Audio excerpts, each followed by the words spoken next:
Go on, he says to the girl perched on the edge of the wooden bench across the aisle. Matilda Thompson, who everyone calls Maddie, a fellow sixth-grader on her way back from school in the city across the bay.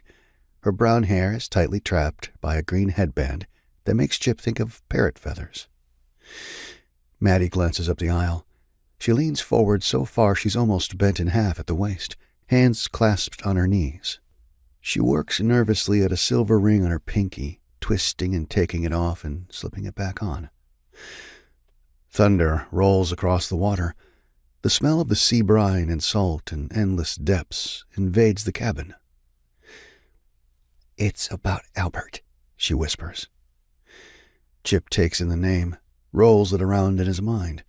It lands with an unpleasant thud. Albert McCain, a seventh-grader with a voice as deep as his dad's. Albert's seated in the front of the cabin, stretching out a wad of chewing gum, trying to stick it to the window. Just above him, a poster on the door to the pilot house says, "Fire is sabotage."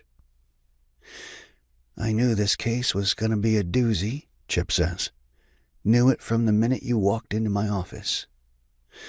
Maddie frowns, puzzled, and looks around. Chip waits patiently. One day he'll be a real detective with a real office. For now, the back of the boat will have to do. "Anyway," says Maddie, "the thing is, Albert's been pretty mean to my brother since last summer." "Shakedowns," Chip says. "What?" "Lunch money." "Oh, yes, he's been taking the dimes our mother gives us for lunch." "Small change." "I guess. But it adds up." Chip takes out a small notebook and flips to a blank page. 50 cents a week. "It's hard to understand you with that toothpick in your mouth, Chip." "It helps me think. Listen, Maddie, I can't fight Albert McCain. If your brother doesn't want to tell on Albert, he's not a snitch. Then I don't know what I can do for you."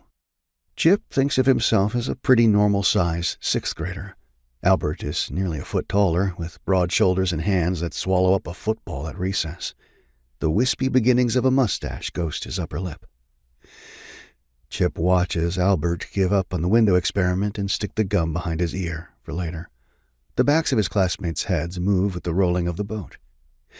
Chip's gaze bounces along polka-dotted kerchiefs, baseball caps, slicked hair, parted ruler straight.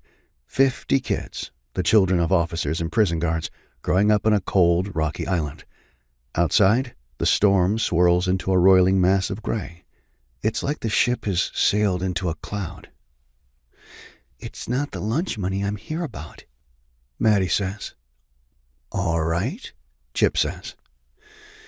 He waits quietly for Maddie to continue.